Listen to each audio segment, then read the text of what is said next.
Boa noite. A maioria aqui eu já estou olhando, eu já conheço, né? Eu tenho grandes referências aqui nesse lugar, né? O Mauro sabe disso, o pessoal sabe disso aqui. Grandes pessoas aqui no meu... O dia que eu nasci mais importante, o dia que eu nasci genuinamente, estavam lá, né? E eu vou comentar um pouco hoje sobre o dia que eu nasci, né? Daí talvez peça, como assim, o dia que nasceu, se a maioria regula? Eu acho até que eu sou um pouco mais velho em relação aos meninos aqui, né? Meu nome é Douglas Amengual, né? Eu sou professor hoje no Seminário Teológico Servos de Cristo em Caxias do Sul, onde eu resido há 2 anos, ali, nessa base. Trabalhei uns anos atrás na base de Curitiba, me formei no Espírito Santo, ajudei num trabalho pioneiro em Natal, no Rio Grande do Norte, onde morei também. Morei uma temporada em alguns projetos também em Salvador, Sergipe, né? Então eu rodei um pouquinho do Brasil aí. E Deus me chamou há alguns anos, eu acho que Deus me chamou, talvez só quem me conheceu na antiguidade mesmo vai entender um pouco disso, né? Das minhas o meu universo estrondoso, difícil, a minha complexidade que eu era. Eu acho que Deus me chamou porque justamente eu era um dos improváveis, não era porque eu era o mais habilidoso, não, né? O Maurício falou sobre o frio na barriga, eu vou te contar assim, você vai pregar 1000 vezes. As 1000 vezes o frio vai aparecer, viu? Não se preocupe, no fim você vai aprendendo a lidar com isso, né? Aspectos da alma. Eu sou pai de 3 filhos, né? De todas as tarefas que eu executo, a primordial dela é ser pai. É uma atividade que eu me esmero muito, então, né? Vou citar aqui de exemplo porque eu fico emocionado, porque ser pai mexeu com a minha vida, mexeu com a maneira de ver. Interessante, quem é pai aqui vai entender. Quando tu é pai, tu olha até um criminoso, tu vê, rapaz, aquilo um dia foi um bebê tão bonitinho igual meu filho, né? Onde que foi que se perdeu no percurso, né? Quando tu é pai, tu perde a ótica, tu vê, tu é meio extremista quando tu vira pai, ou todo mundo é muito bom, é muito ruim, tu tem que ter cuidados com isso aí, né? Eu vi ali o meu amigo que há muito tempo é alvo na minha lista de oração pessoal, quando eu lembro dele eu oro, fiquei muito feliz, né? O meu amigo Johnny ali, tenho ele com muito carinho, pai fresco do ano, parabéns, né? Tu vai ver, rapaz, tu vai ver como vai modificar a tua vida e para melhor. Então, ser pai é a atividade principal que eu sou. Quando eu digo que eu sou pai mesmo. Eu brinco com a Eloá que se não fosse o fato de ela precisar, da minha filha mais nova precisar amamentar, quase que ela não seria necessário, porque quase tudo que ela faz eu faço também, tranquilamente. Eu leio com os meus filhos, eu prego o evangelho para os meus filhos, porque se eu acredito que o evangelho transformou minha vida, por que eu não vou colocar nos meus filhos também? Se o estilo de vida que você vive é bom, você vai ver porque você vai colocar na vida dos seus filhos, né? Natural. A minha filha, outro dia, teve uma pequena discussão na escola e ela disse que ela foi, segundo ela, minha filha tem 6 anos, foi bulinada por outra menina, a menina fez bullying com ela. E eu, na volta da escola, perguntei, mas o que tu fez? Tu contou para a professora? Daí ela falou assim para mim, não, eu fiz muito pior. Eu já fiquei, o que tu fez, criatura? Dela, eu contei para Jesus. Quer dizer, eu já várias vezes meditando sobre por que Jesus disse que a gente tem que ser igual a criança, eu cheguei a alguns denominadores comuns. Primeiro, pureza. Tu pode contar uma piada maliciosa para uma criança, ela não vai entender a ambiguidade. Ela não vai entender a malícia. É a coisa mais formidável, ela tem uma mente linda. Segundo aspecto, que eu acho que é o mais transcendente do Jesus, é que nós temos que ser como crianças. O que uma criança fez na vida? O que ela realizou? Nada. Por isso que o reino do céu é dela. Você não entra por mérito. Então esse é o segundo aspecto mais formidável. Eu descobri isso sendo pai. Eu amo tanto os meus filhos, mas o que eles fizeram para mim amar eles? Entendeu a lógica? Daí você vive numa sociedade consumista, né, em que implanta regras de você tem que vencer na vida, daí cria uma competição, e não que isso inteiramente é ruim. O problema é que você generaliza isso até para Deus. Daí você começa a achar que você é garantia de mérito porque você faz algumas coisas. Você acha que você vai entrar, que você tem que ser aceito porque você faz coisas que outras pessoas não fazem, mas se você parar para ver, o fazer é obrigação sua, não é mérito seu, né? Se eu dizer para você assim, ó, amanhã lá em casa, quem chegar lá eu vou dar churrasco de graça. Quem não ir não vai ganhar e quem ir vai ganhar, pronto. Daí você vai lá em casa, pega o churrasco, vai para casa, eu mereci. Por quê? Porque eu fui buscar. Você vai dizer, que ridículo isso, né? Não mereci, eu só fui buscar alguém de graça. Então, você acha que buscar Deus, vir na igreja, orar, ler Bíblia, é mérito de Deus falar com você? Não, eu mereci. Não, pô, você foi ali para algo que Ele está dando de graça, Ele quer dar. O mínimo que Ele está exigindo de você, vai lá em casa.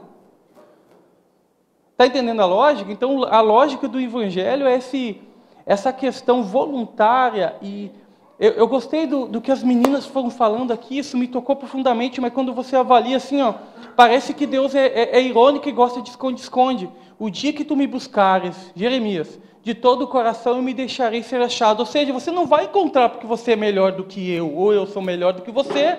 Você não vai encontrar porque a sua retórica é excelente, você não vai encontrar porque a sua habilidade de interpretar textos e a sua dialética é perfeita. Você vai encontrar porque você buscou de todo o coração. E você vai encontrar porque no jogo de esconde-esconde o teu pai deixou o pai à mostra, para você ver achar ele de propósito. Grande mérito, não encontrei Deus. Tipo assim, ei filho, não encontrou nada. Eu me deixarei ser achado por vós. Então eu gosto desses conceitos, eu gosto desse evangelho simples. Não é a mensagem que eu vou pregar, mas só para introduzir. Há uns anos atrás, eu lendo o Provérbios 4, não precisa abrir, mas Provérbios 4 começa assim, ó, o rei Salomão, quando eu era tenro, ou seja, pequeno, na presença do meu pai, ele me chamava e me ensinava dizendo, filho, guarda as minhas palavras. É coisa mais preciosa que o ouro, que a prata. E eu fiquei pensando assim, eu amo muito os meus pais não estão mais comigo. Eu sei que no conceito simples deles fizeram o meu melhor, mas eles não deram metade da qualidade de educação que eu estou dando do Evangelho para os meus filhos hoje. Eu queria que eles fossem mais presentes e me apresentar a Deus. Quantos problemas eu ia me excluir na minha infância? Quantas dificuldades, quantos complexos, quantas barreiras, quantos julgamentos precoces contra o Deus soberano eu não iria fazer. Mas eles não tinham, eu vou julgá-los? Nunca. Mas eu entrei nessa crise uma vez assim, rapaz, se eu pegar e aplicar isso aqui na íntegra, né, eu vou ter um problema, porque nem todos os conselhos do meu pai é legal. Eu não tive o privilégio de ter uma família altamente estruturada dentro do prisma do Evangelho. Eu sou grato pelos meus pais, mas eu não tive esse privilégio. Eu não tive essa honra. Mas daí eu falando isso com Deus, acho que foi a Denise falando, fala com seu pai, como você fala simplesmente, e eu li esse texto de provérbios, né? Eu tenho o hábito de pegar, são 30 provérbios, eu leio todo dia de manhã um.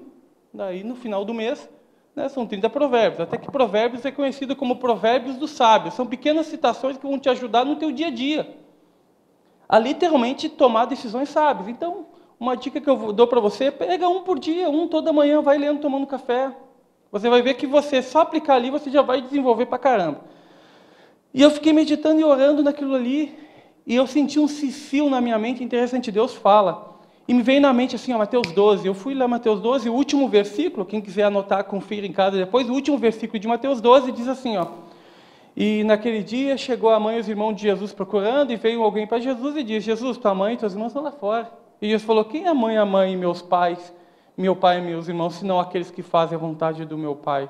Quando eu li isso, eu entendi. Não, cara, eu tenho uma nova oportunidade de fazer bem feito e de encontrar pessoas que vão me ajudar a me estruturar à base daquilo que eu não tive estrutura. O nome disso nós chamamos Igreja de Cristo. Vou falar um negócio para vocês, ela não é uma denominação, ela é um organismo vivo, que é real. Então aprenda a encontrar os homens de Deus à sua volta. Sabe como tu encontra os homens de Deus? Primeiro, eles se ocupam com você. Eles oram por você. E eles sempre te dão conselhos que vão te direcionar para Deus. Pode ser bem extremo, mas sempre o motivo é querer acertar. Eles nunca vão te dar um conselho com o objetivo de ferrar sua vida. Quando você encontrar um desses, se apegue. Daí segue o conselho do nosso amado Salomão. Ouve as minhas palavras e guarda elas, né, mais fiel do que o ouro, mais... que é mais preciosa que a prata. Então, um conselho que eu dou, né, muitos daqui me ajudaram e têm ajudado. A fama de vocês excede, eu falo muito de vocês para os meus alunos, eu sou professor, eu dou aula de História da Igreja, num seminário de 3 anos de curso corrido interno. Sou professor de História da Igreja, sou professor de Hermenêutica e Exegese, né, interpretação das Escrituras e princípios gramaticais. E também sou professor de Doutrina de Pentateuco e respondo por 2 matérias na missão, né? Então, a fama de vocês tem chegado, o que vocês fazem. Eu já fiz outro dia um workshop com a liderança mostrando os projetos de vocês, né? Eu sabia que eu ia vir aqui, né?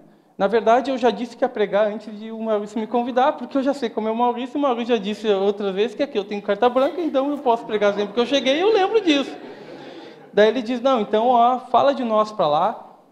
Vocês eventualmente estão na lista de oração de gente que vocês nem conhecem, porque tem gente que está admirando o movimento que vocês estão fazendo. Então, no tempo oportuno, quem sabe eu não venho com um dos nossos professores, ele ansiosamente quer vir conhecer isso aqui, né? Já me falou algumas vezes. Então, só para dizer assim, ó, se o Maurício falar bem de mim, eu falo bem deles, de vocês todos aqui. Normalmente eu não falo o nome Maurício, eu falo o nome Despertar do Chamado, que é o nome que vocês têm, ok? Abra sua Bíblia no livro de João, capítulo 16. Eu vou falar sobre, eu acho, um aspecto mais importante essa noite. Ministrar um aspecto que mudou minha vida, eu espero que eu consiga tocar sua alma. Aspectos singulares da obra do Espírito Santo. O que são aspectos singulares? Algumas coisas que só Ele faz e Ele quer construir em você. Então, eu vou ler João, capítulo 16, versículo 7 até o 13. Amém? Diz assim: mas eu vos digo a verdade, convém-vos que eu vá, porque se eu não for, o Consolador não virá para vós outros. Se, porém, eu for, eu vou-lo enviarei. Quando ele vier, convencerá o mundo do pecado, da justiça e do juízo. Do pecado, porque não crê em mim. Da justiça, porque vou para o Pai, e não me vereis mais. Do juízo, porque o príncipe deste mundo já está julgado. Tenho ainda muito que vos dizer, mas vós não o podeis suportar agora. Quando vier, porém, o Espírito Santo, o Espírito da verdade, ele vos guiará a toda a verdade, porque não falará por si mesmo, mas dirá tudo o que tiver ouvido e vos anunciará as coisas que hão de vir. Só o 14. Ele me glorificará, porque há de receber o que é meu, e eu vou-lo-á de anunciar. Amém. Curva sua fronte, concorde mais uma vez comigo em fé. Pai amado, nesse momento eu glorifico o Teu nome.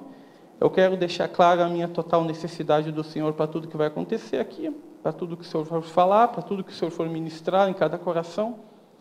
Ministre singularmente, traga a palavra direcionada a cada coração e ajuda, Senhor, nós a crescer em graça, em nome de Jesus. O livro de João tem um aspecto singulares dos demais evangelhos, né? Os 3 primeiros evangelhos, Mateus, Marcos e Lucas, são o que nós chamamos de evangelhos sinóticos. Por quê? Porque existe uma sinopsia entre eles, uma relação histórica. Tu consegue montar um mapa cronológico da vida e obra de Jesus usando os 3 primeiros evangelhos. Eles procuraram ser cronológicos nos fatos.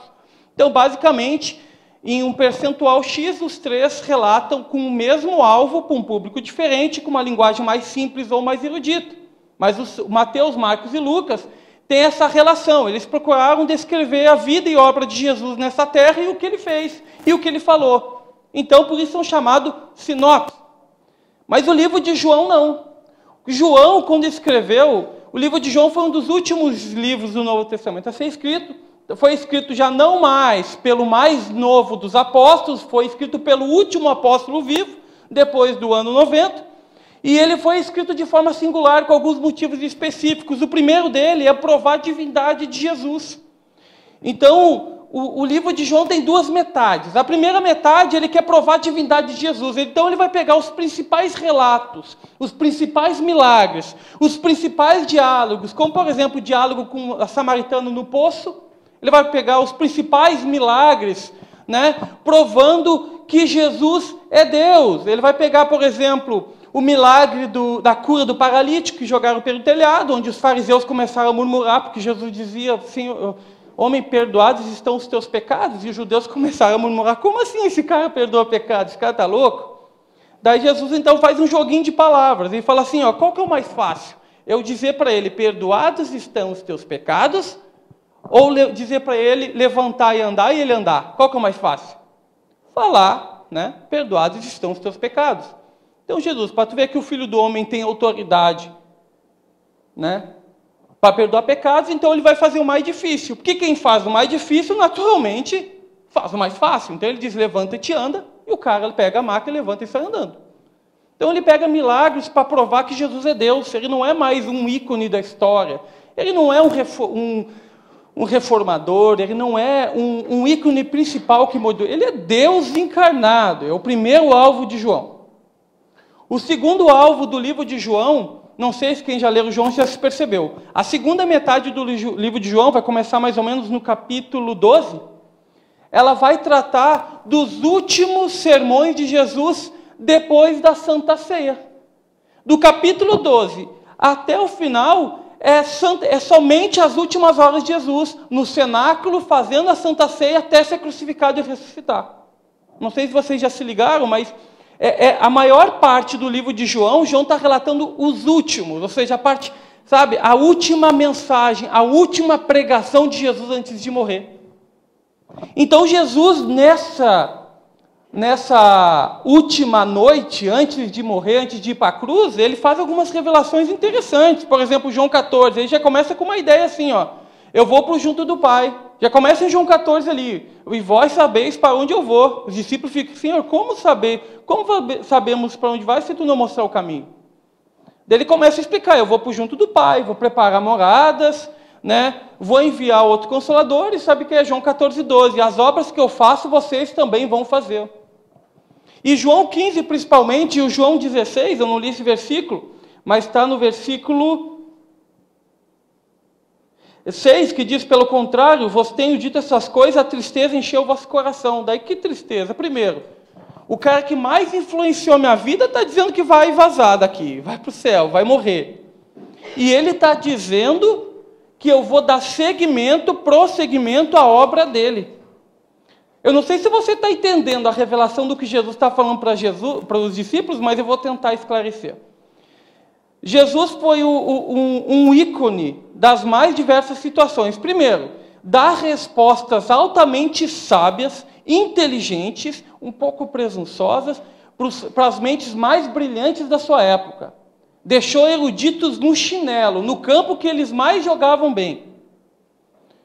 Ressuscitou morto. Curou paralítico, tetraplégico, cego de nascença, curou as mais diversas enfermidades que na época era incurável, como lepra, hoje é hanseníase, tumores. Fez revelações tremendas sobre a alma das pessoas, coisas que só as pessoas faziam. Então esse cara tem um currículo, vamos dizer, no mínimo invejável, né? Dele olha para ti e vai dizer, você vai seguir com tudo isso. Por que os discípulos ficaram temerosos? Você não ficaria? Então, João 15, ele começa a dar uma verdade fundamentando. Tanto que João 14, ele fala assim, o último versículo, levantai-vos, vamos-nos daqui. Onde ele está? No cenáculo. Ele levanta do cenáculo, Santa Ceia, repartiu o pão já fez a ceia, está indo em direção ao Getsemane. No Getsemane, a parte de baixo do Getsemane, tinha era o jardim das videiras, né? Na parte de cima eram as oliveiras, por isso que se chama Getsemane, lugar de quebrar a oliva, para tirar o óleo, né? É isso que significa a palavra Getsemane.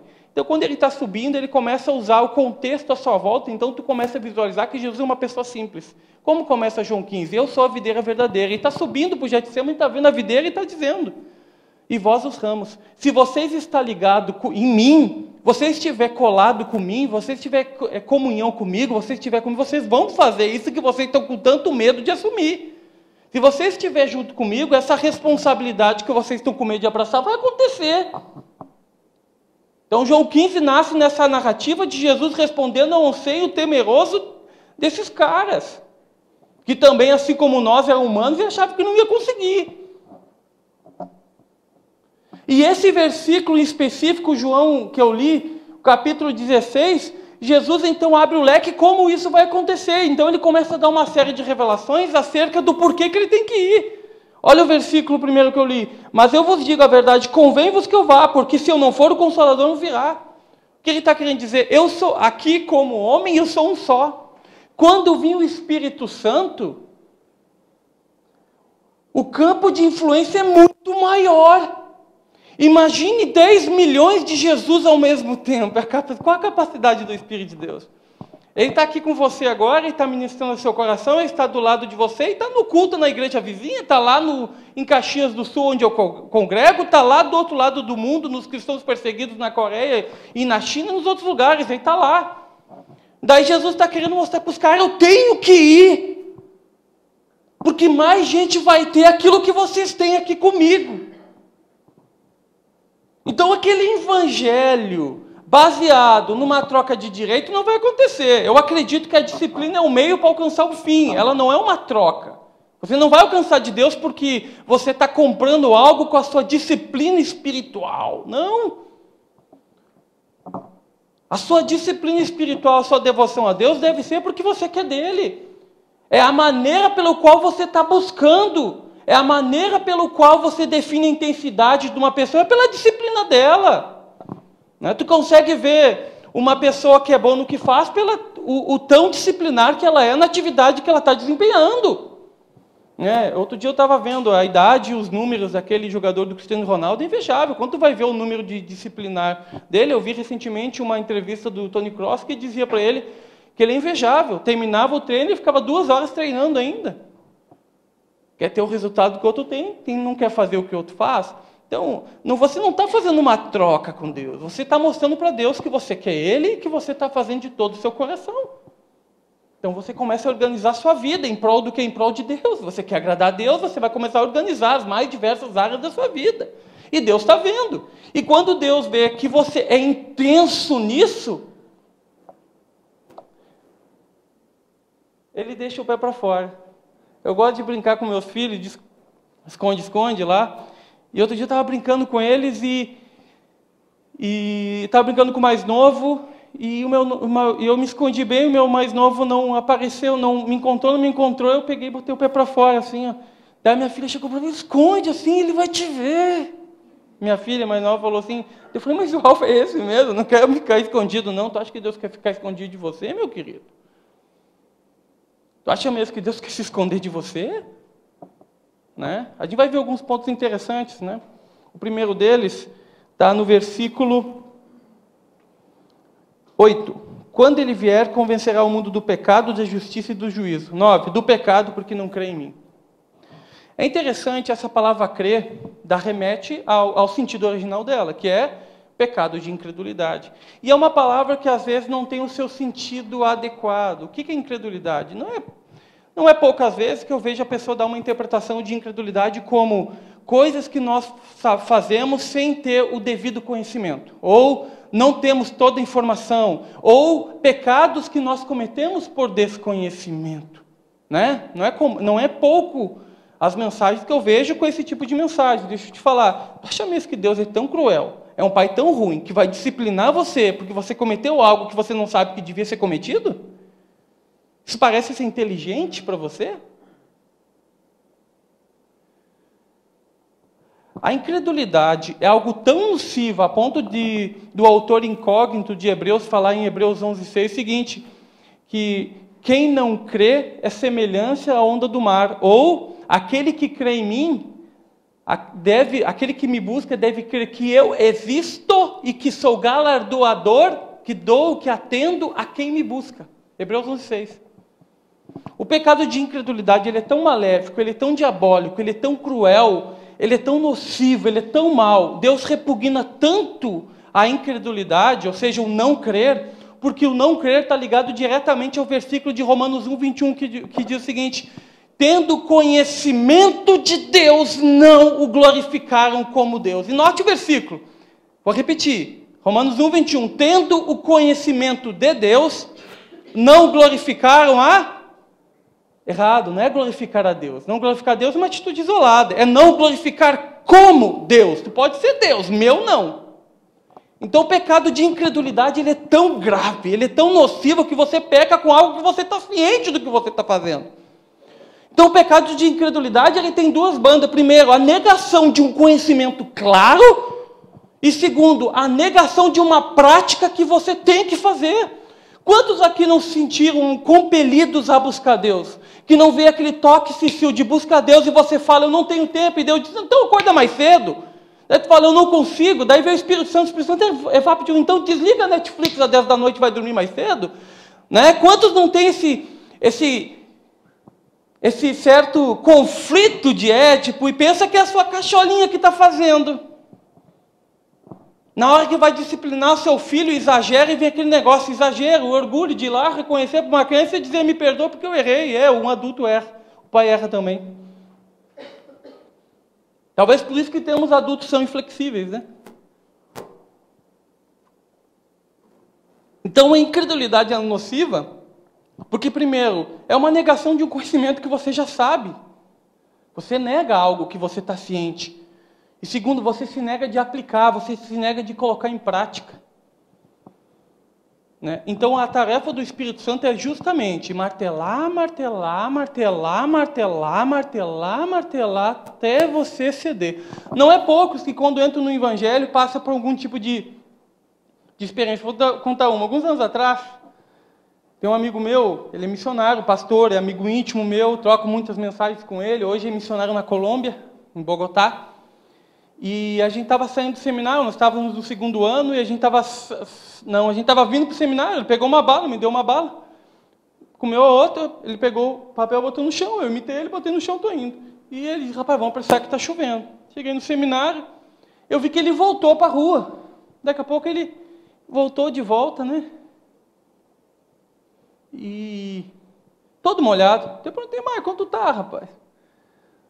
Daí ele ficou meio com vergonha, eu fiz a leitura e eu vi, não, agora eu vou cair para dentro. O que tu fez, cara? O que tu fez? Aí daí ele me falou, não, cara, não ri de mim, não. Eu falei, não vou rir, não.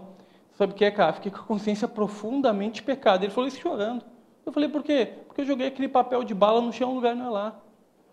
Eu fiquei aquilo emocionado. Eu fiquei emocionado porque eu não tive a mesma emoção que a dele, né? Mas sabe o que eu acho interessante? Se tu vê a história dele, era um cara que estava à margem da sociedade, viciado em drogas, traficante, alguém que você provavelmente não receberia na sua casa. Ou seja, esse cara, acredite, ele já fez rindo na vida de ruindade o que você não imagina chorando. Agora não conseguia jogar um papel de bala no chão sem remorso. Quem não passou por essa experiência, já fez muita coisa doida e hoje não consegue fazer um A virado que fica aquela consciência pesada. Se você sente assim, parabéns, você está no reino e Deus não quer que tu saia dele.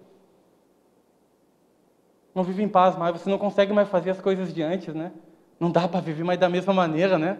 Se sente deslocado. Se você não se sente assim, você não entrou. Parece duro algumas verdades, mas é. Não se esconda atrás da verdade de eu leio, de eu faço, de eu venho no culto. Cara, meu querido, Mateus 7 traz uma mensagem muito positiva, muito negativa nisso. Naqueles dias, muitos dirão, né? Pai, mas eu preguei, eu curei, eu fiz isso. Daí Jesus, apartai-vos de mim, porque você vai usar o critério do que você faz. Ó, de novo, merecimento. E Jesus vai usar o critério de relacionamento. Apartai-vos de mim, Mateus 7, 21. Malditos, porque eu nunca vos conheci.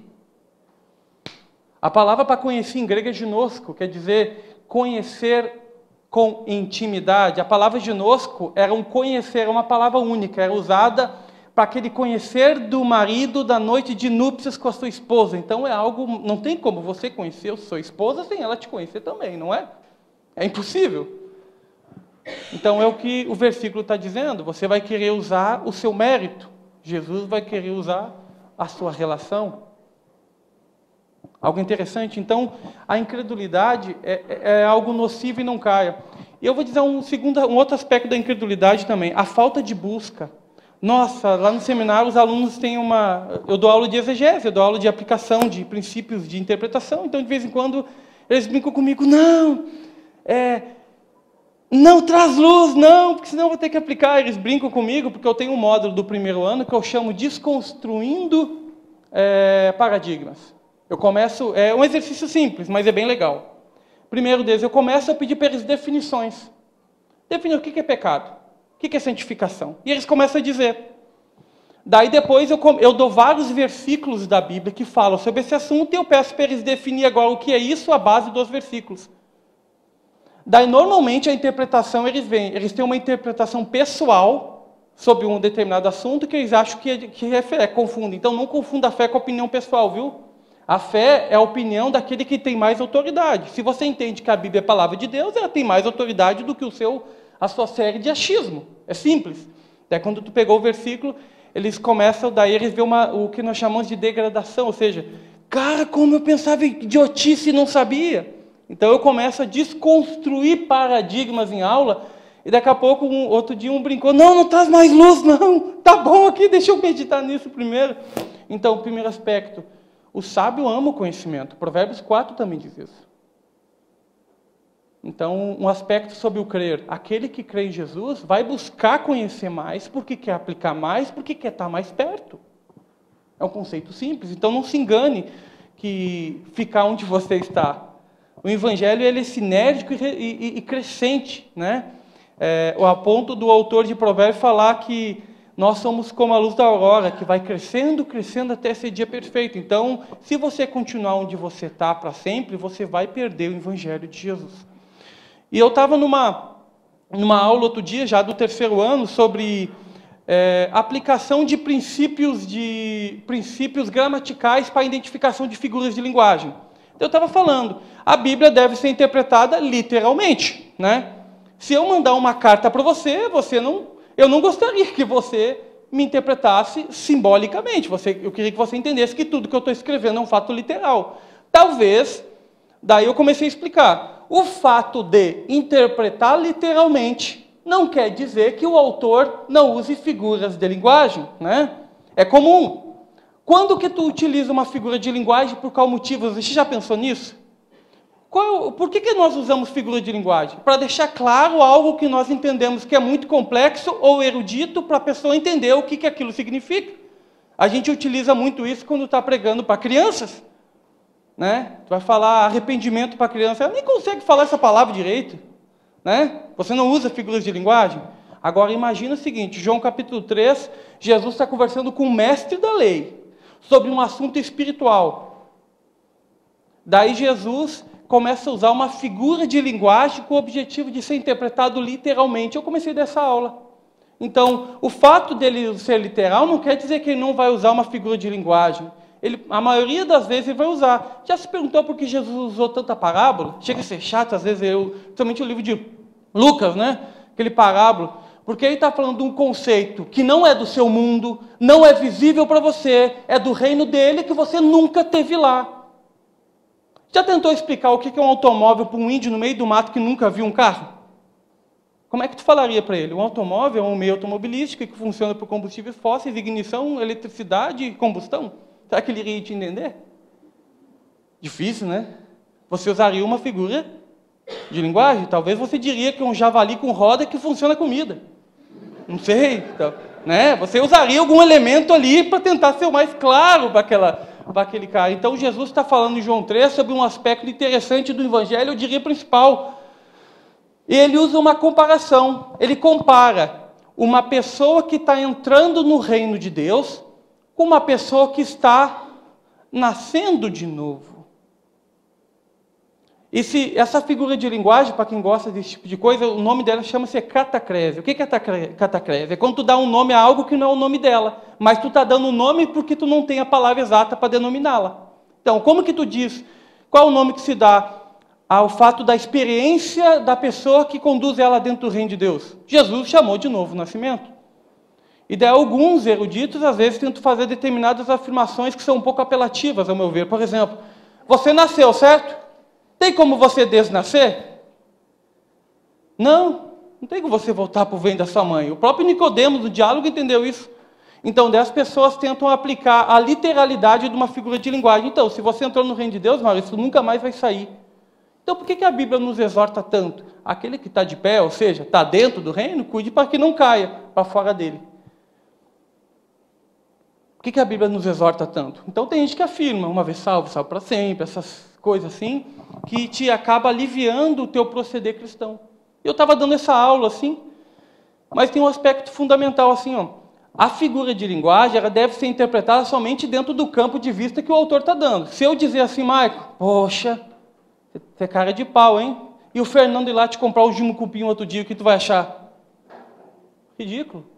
Da mesma forma, quando Jesus está dizendo nascendo de novo, ele não está dizendo que você entrar no reino de Deus é um sinal que você nunca vai sair. Então, cuidado. A questão é, o que é nascer de novo?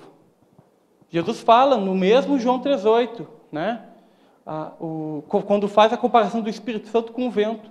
Nascer de novo, essa experiência de entrada, que só entra daí, quem tem essa experiência, é o processo onde você tem um encontro real com a pessoa do Espírito Santo. Ele se conecta com você. Alguns anos atrás, eu acho que eu já contei essa ilustração aqui, mas ela me tocou.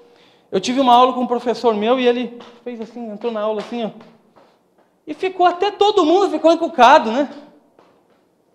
Aí quando perguntou, aí, professor, o que é isso aí? Não, rapaz, falou assim, eu estava vindo ali, um caminhão me bateu e eu estou limpando a poeira. Daí o aluno falou assim, bah, professor, tu quer que eu creia que um caminhão bateu em você? Daí eu falei, tu quer que eu creia que tu nasceu de novo e que tu viu Deus, a criatura mais poderosa da terra, e não tem a marca nenhuma no teu caráter, na tua alma? Não é tão difícil assim, a pessoa já fica assim, né?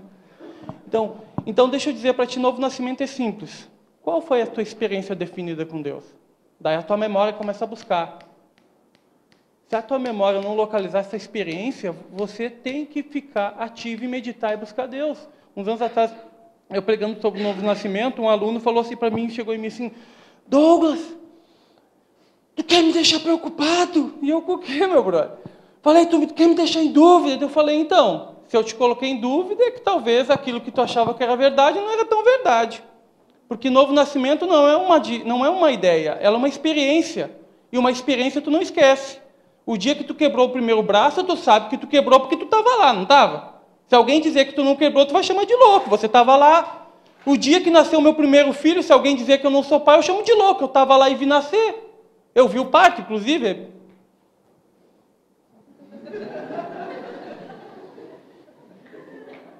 Quase se assemelha a uma dor de cabeça de um homem.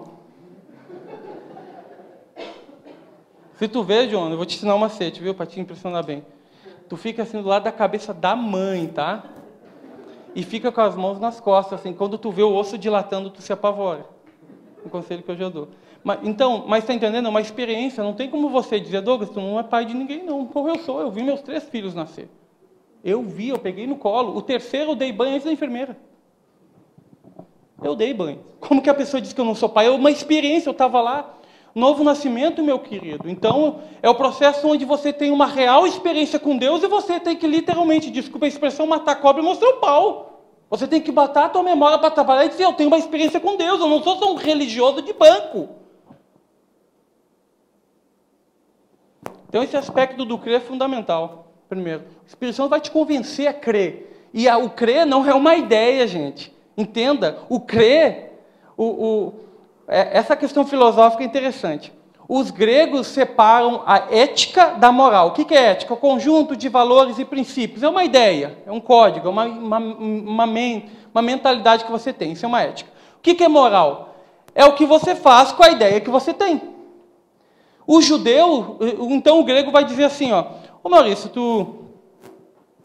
um grego vai dizer assim, então tu tem ideia como... Se faz serviço de predeiro, de sentar tijolo, eu não sei, não, bota a massa, faz a massa assim, bota ali. Tu já fez? Não. Ah, mas tu sabe então? Show. Um grego vai dizer para ti que você sabe, que você tem a ideia, você tem a ética. Um judeu vai dizer assim, ô Maurício, tu entende de construção? Entendo, eu sei, tem que botar cimento, tem que botar assim, tem que ajeitar no plumo, assim, assado, mas tu já fez? Não. Um judeu vai dizer, então tu não sabe. A metodologia oriental de aplicar a filosofia é diferente da nossa ocidental. Por isso que Jesus fala em João 14:12, aquele que crê nas minhas palavras, faz ação volitiva, tem uma decisão, não pensa. Lê João 14:12, aquele que crê nas minhas palavras, faz também aquilo que eu faço. Ou seja, tem uma ação. Então o crer, o Espírito Santo vai te levar a fazer, é tomar ações determinadas, focadas com o objetivo de glorificar a Deus. Aquela dialética que você tem na sua cacholinha de separar o mundo ideal do real ideal é eu ir para o evangelismo e ajudar mesmo. Mas no real você foi? Não. Então você não creu na cosmovisão de Jesus, do que ele entende do que crer. O crer é muito mais ligado ao conhecimento empírico do que o conhecimento didático. É por isso que o evangelho consegue pegar todos os públicos, desde o mais ignorante ao mais culto. Porque, no fundo, você erra as decisões que você toma. Então, se você não toma, Jesus tem um versículo que eu gosto muito, aquele que comigo não ajunta, espalha. Daí você tem uma ideia que Jesus está juntando e você está espalhando, né? Só que o texto não diz isso. Vou repetir de novo, aquele que comigo não ajunta, ou seja, não está espalhando, mas também não está juntando, está parado. Então, Jesus entende que o fato de você não juntar é espalhar também. Igual aquele cara que espalha. Então não se engane a si mesmo. Primeiro aspecto que o Espírito Santo quer te convencer a crer em Deus. E crer são as ações que você vai tomar em relação ao primeiro a quê? A tua consciência, meu querido. A lei de Deus está gravada no seu coração. Os conceitos básicos de fé estão aí dentro. Por onde você deve começar? Consertar com meu pai? Conserta com seu pai. Consertar com a minha família? Conserta com a família. Mas eles não vão... O problema é deles, mas você conserta. O que eu tenho que fazer? Buscar, então eu vou buscar. O que eu tenho que fazer? Ler, então eu vou ler. O que eu tenho que fazer? Ajudar, eu vou ajudar. Me abrir, vou me abrir. Eu não sei qual é a verdade que está clara na sua consciência. O fato eu sei. O Espírito Santo é real. E alguma coisa ele cutuca você, porque ele me cutuca também. E eu não sou especial.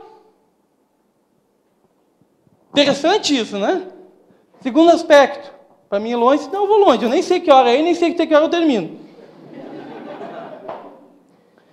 Da justiça, porque vou para o Pai e não me vereis mais. Essa palavra justiça quer dizer, em grego, de kaiosune. De kaiosune quer dizer excelência moral. Da justiça, ou seja, o que Jesus está querendo dizer com da justiça? O Espírito Santo vai te convencer da justiça, de kaiosune, excelência moral, da necessidade que você tem de desenvolver, aprimorar, se santificar e ser cada dia melhor. É isso que ele quer dizer. Você vai te convencer da necessidade de ser justo. E o ser justo está ligado diretamente com a sua habilidade de se conectar pessoalmente com Deus. A primeira conexão de justiça você tem que ter é que você já está ferrado. Se você já cometeu um pecado, quer ver? Romanos 6, 23 fala, a alma que pecar esta, morrerá. Tá. Vamos pegar só o decálogo, só o Êxodo 20, que é o 10 mandamentos? Tá. Vamos pegar alguns versículos dele. Não dirás falso testemunho. Você já disse pelo menos uma vez um falso testemunho? Mentira, falou mal do outro, fez fofoca? Espera aí, vamos pegar Romanos 6, 23. A alma que pecar esta, morrerá. Tá, eu já falei mal. O que é pecado? 1 João capítulo 2, versículo 3 ou 4. Está dizendo assim, pecado é a transgressão da lei de Deus. Tá. Êxodo 20 é a lei de Deus, é o famoso decálogo, lei moral, como é conhecido. Por que lei moral? Porque está na sua cachola. Não precisa ler na Bíblia lá que é errado mentir, para você saber que tem que mentir. Tá, mas eu já menti? Já. Estava sabendo que era mentira? Estava. Então, Romanos 6, 23. Então, não tem nada. Se você... Eu só peguei um aspecto. Vamos para o próximo? Tá. Não cobiçar a coisa do teu próximo. Ih, foi longe. Não adulterado. Vamos para Jesus. Se você adulterou no teu coração, já era. Já fez? Opa, já... Se a gente pegar todos os 10 na íntegra, difícil um aqui não passar liso, né? Vai gabaritar essa prova. Então, se você pegar, se você quer ser justo, Romanos 6, 23, você pecou contra esse mandamento? Pequei. Tá? A alma que pecar esta, você merece o quê? Então você não merece. Então o teu conceito de ser justo, agora, Romanos 8:1, agora, pois, já nenhuma condenação há. Não, porque eu sou VIP, eu nunca cometi erro. Vamos completar o versículo. Agora, pois, já nenhuma condenação há, porque a lei do Espírito da vida em Cristo Jesus, não fora dele, me livrou da lei do pecado e da morte. Então você se livrou do pecado e consegue ser justo e se livrou da condenação da morte, não porque você é bom demais, mas é porque Jesus é bom demais. E daí tem alguns conceitos, é interessante, Jesus às vezes não trabalha, o Deus não trabalha na mesma concepção. Vou voltar para a aula lá de hermenêutica. Você deve definir a coisa à luz do que a Bíblia define, não à luz do que você acha que deve ser definido. Quer ver? Jesus lá, vamos lá para Gênesis, Adão e Eva. Jesus falou um conceito bem interessante para Adão e Eva. Vou pegar o livro para me ajudar aqui. Ele deu uma ordem, não comer da árvore que estava no centro do jardim. Lembra disso? Qual era a pena? Lembra? No dia em que comeres, certamente morrerás. É a ordem. No dia em que comeres, certamente morrerás. No dia que eles comeram, eles morreram? Sim, se a Bíblia diz que morreu, morreu. Legal, né? A questão é o que você chama de morte e o que Deus entende por morte. Daí você vai para a Bíblia ver e interpretar o que Deus chama de morte. Lamentações 3 fala um conceito bem interessante de morte. Diz o seguinte, e Jesus fala também em Mateus capítulo 7, capítulo 8, fala diversos textos do Novo Testamento, que a morte, ele chama de segunda morte, a separação eterna de Deus. Lamentações 13, ele dá a mesma definição. Então, aquilo que tu entende por morte, sabe, perder essa carcassinha aqui, Deus não chama de morte. Ele chama de morte o fato de você estar separado de Deus. Então, tem muita gente que está morta e pensa que está viva, né? Porque se você interpretar o que Deus chama de morte, você não precisa literalmente sair desse corpo para estar morto. Qual é um aspecto antes do pecado de Gênesis interessante sobre a vida de Adão e Eva? Deus sempre via na virada do jardim conversar pessoalmente com eles, certo? Depois que eles pecaram, Deus veio? Nunca mais veio pessoalmente conversar. Pessoalmente não. Ele veio através de visões, ele veio de formas indiretas e esporádicas. Pessoalmente, como você está me vendo, ele nunca mais veio. Então, no dia que pecar, certamente morrerá. Então, esse primeiro conceito aqui, o Espírito Santo vai te convencer da necessidade de você estar vivo, de você ser justo. Bem-aventurados os puros, ó. Voltamos para a ilustração da criança no início da pregação. Pureza. Porque bem-aventurados os puros de coração, porque eles verão a Deus. Né? Então, o Espírito Santo vai te convencer da necessidade que você tem de acertar suas veredas, para você conseguir vê-lo. Eu gostei da ministração das meninas. Deus te ama e sempre vai te aceitar, parafraseando, e é assim mesmo. Ele sempre vai, tá certo? Elas não erraram em nada, nenhuma colocação. Deus te ama e sempre vai te aceitar. Eu acho que a grande diferença do pecado da pessoa que não nasceu para a pessoa que nasceu é que a pessoa que quer Deus, mesmo depois que peca, o primeiro passo dela é querer consertar. Ela não consegue ficar em paz. Ela tem que resolver. A pessoa que não tem Deus não está nem preocupado com isso. Por isso que o autor de 1 João define prática do pecado. É diferente você viver na prática de. O que é viver na prática de? Eu preciso muito disso para viver. Aí você acha que o pecado é aquilo que a autossuficiência da sua vida emocional, do seu egoísmo particular. Daí cada um tem seu pecado particular de estimação. Já o autor já também em 1 João 9 fala de outro tipo de pecado. No dia que pecar, tens advogado junto ao Pai. Não é mais uma vida de pecado, é um pecado isolado, é um acidente que aconteceu. Então você corrige e volta para a corrida. É diferente o estilo de vida. Então eu quero dar uma palavra. Por que eu estou falando isso? Pecar não é o fim do mundo. Deus não tem problema de pecado, cara. Deus não peca primeiro. Tiago fala isso. Tiago 5 fala, Deus não peca. E também não tenta ninguém. Por quê? Porque tentar é empurrar a pessoa e querer que ela caia. Isso é pecado. Então Deus não tenta porque Ele não peca. Então Deus tem problema com o pecado? Segundo aspecto, para tu provar que Ele não tem de verdade, Ele matou o próprio Filho, para você não precisar mais pecar. Então o pecado não é o fim do mundo, mas não viva na prática dele, fuja dele. Quando acontecer, corra para Deus novamente. Então o Espírito Santo vai te convencer da necessidade de você ter que ser justo. Terceiro aspecto. Do juízo, porque o príncipe deste mundo já está julgado. É interessante, é uma mensagem não tanto popular, mas uma das mensagens mais repetidas por Jesus, pelo menos 15 vezes no Novo Testamento, é a mensagem do inferno. E tem uma mensagem de Jesus que ele fala que o inferno foi criado por demônios e seus anjos. Ou seja, o que ele quer dizer com isso? Nunca foi o plano de Deus te levar para lá. Se você for, é você que está se atirando sozinho. Falta de oportunidade não é. É o que ele está dizendo. Não é Deus que vai te colocar lá, é você. Não é juiz que condena criminoso. É o criminoso com as suas ações. O juiz só dá a pena. É simples. É um conceito bem inteligente e bem simples. O juiz não é o cruel. O juiz é aquele que dá a pena cabível para o crime ou delito do réu. E pronto. Nossa, esse juiz me condenou. Não, quem te condenou foi você. Quem fez besteira foi você, não foi o juiz. O que ele está querendo dizer aqui é que Deus é bom. Mas no fim dos tempos ele vai fazer aquilo que todo bom juiz faz. Né? Não acredito que ele vai fazer com muita alegria. Então, a mensagem do juiz Espírito Santo vai te convencer da necessidade do juízo. Por quê? Primeiro, para você não ter medo dele, porque o juízo não é para você. Segundo, que se você querer imitar a atitude do criminoso, do Satanás, do cão, como diz os meninos lá de Manaus, do buchudo, né? Eles chamam assim, do buchudo. Então, se você quiser imitar a conduta, você já sabe para onde vai também, mas não é para você. Terceiro aspecto do Espírito Santo. Tem ainda muito o que vos dizer, mas vós não podeis suportar agora primeiro. Esse aqui é um aspecto muito forte. Eu gostaria de vincular esse versículo com a parte do versículo que diz, convencerá... Perdão, deixa eu só ler o versículo 9 de novo. Do pecado porque não crê em mim. O que Jesus está querendo dizer é que ele tinha muito para falar, mas os caras não estavam prontos. Quando que você não está pronto para uma nova prova? Quando a prova anterior você não passou com sucesso ainda.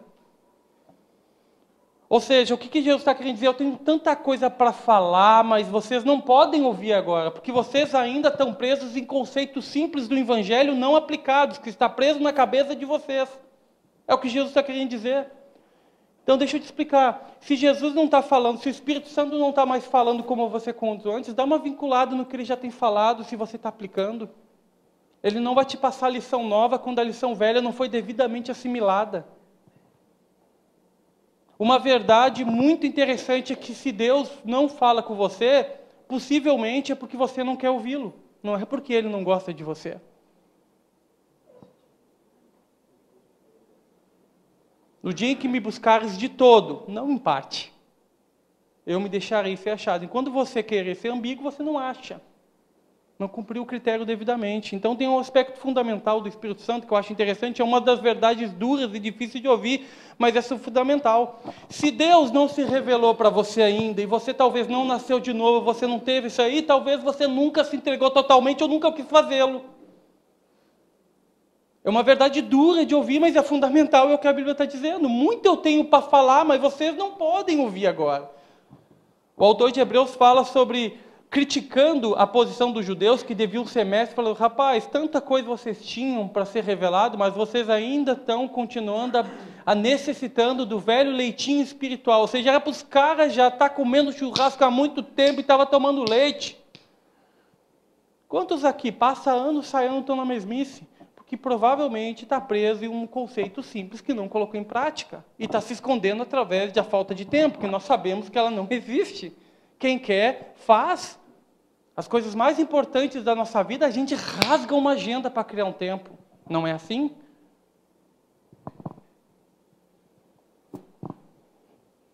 Só para mim dar uma...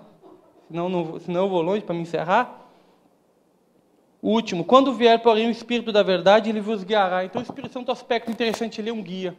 Ele não vem em você, faz e sai vazado. Ele vem, fica e anda contigo. O Espírito Santo é o guia, ele anda junto, ele fala, ele ministra, ele conversa, ele dialoga. Ele te limpa. Ele te ensina. Olha aqui que Jesus fala. Olha que Jesus falou, olha que coisa legal, olha que coisa interessante. Mas dirá tudo o que tiver ouvido e vos anunciará todas as coisas que hão de vir, vão te ensinar toda a verdade. Olha que coisa fantástica, cara. Olha que coisa magnífica. Tu está ouvindo do cara que é mestre doutorado em astrofísica, em biomedicina, bioquímica. O cara criou cada coisa do nada, você vai para o relato, o cara é mestre da ciência e você não se impressiona com isso.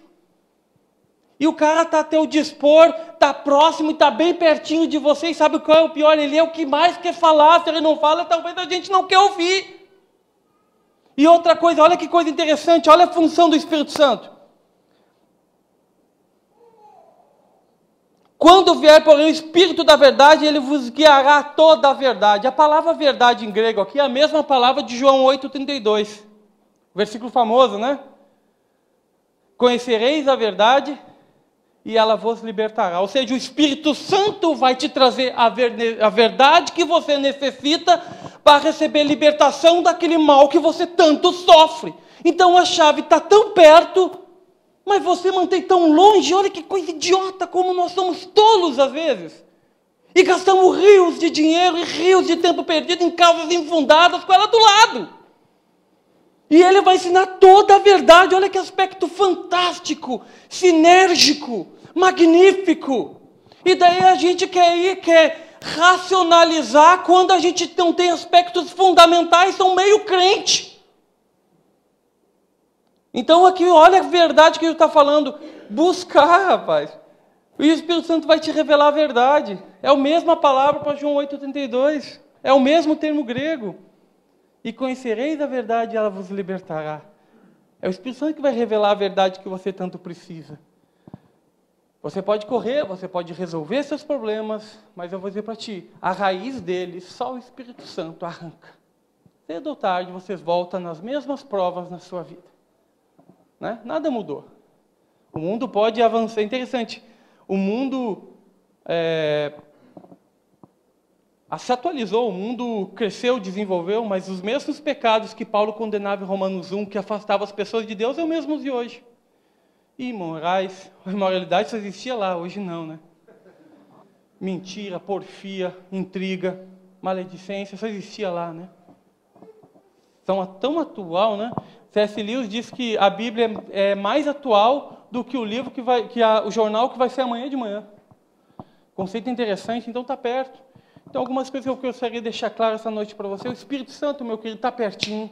Você não precisa ser erudito, não. Você precisa começar a levantar da cadeira e começar a fazer, começar a buscar. Douglas, mas eu não sei fazer. Relaxa, não se preocupa com não sabe. Começa por onde você sabe. O que você deve fazer?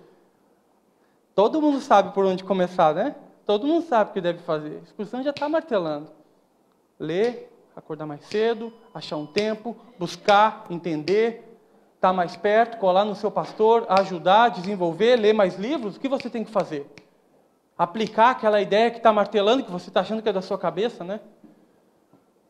Resolver os seus problemas, os seus pecados, pedir perdão quem deve pedir, abrir aquela dificuldade para alguém. Talvez você não resolveu aquele pecado porque você tem vergonha de falar para alguém. Talvez a libertação está literalmente de você expor uma ferida que você quer tanto maquiar.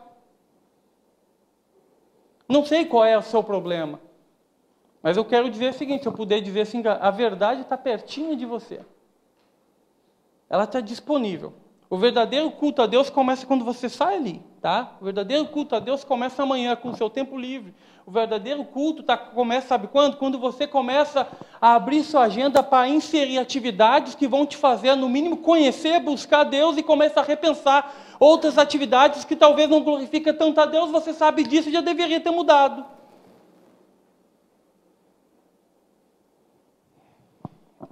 Meus filhos, outro dia passei uma experiência interessante, né? Faço um mini cultinho com eles todo dia. Eu leio a Bíblia, explico para eles, leio um livrinho e por aí vai. Daí passou um dia, eu cheguei em casa, eu estava corrido, eu parei assim, o meu filho Davi olhou para mim e falou assim, para, pai. Eu falei, o quê? Você já orou hoje? Eu falei, ainda não. Então tu não tem que fazer mais nada. Eu falei, tomando uma lapada numa criança de 4 anos, o que tu vai fazer? Eu voltei para orar, pô, então vou orar aqui junto com o pai, vem. Então a verdade está perto de você, o Espírito Santo é a pessoa mais real. É Ele que faz você ser vivo, é Ele que faz você ter uma vida de verdade. A verdadeira e plena satisfação. A paz que excede a todo entendimento. Olha que coisa magnífica, você tem tanta paz, mas excede o entendimento, você não sabe por quê. Shalom para todos.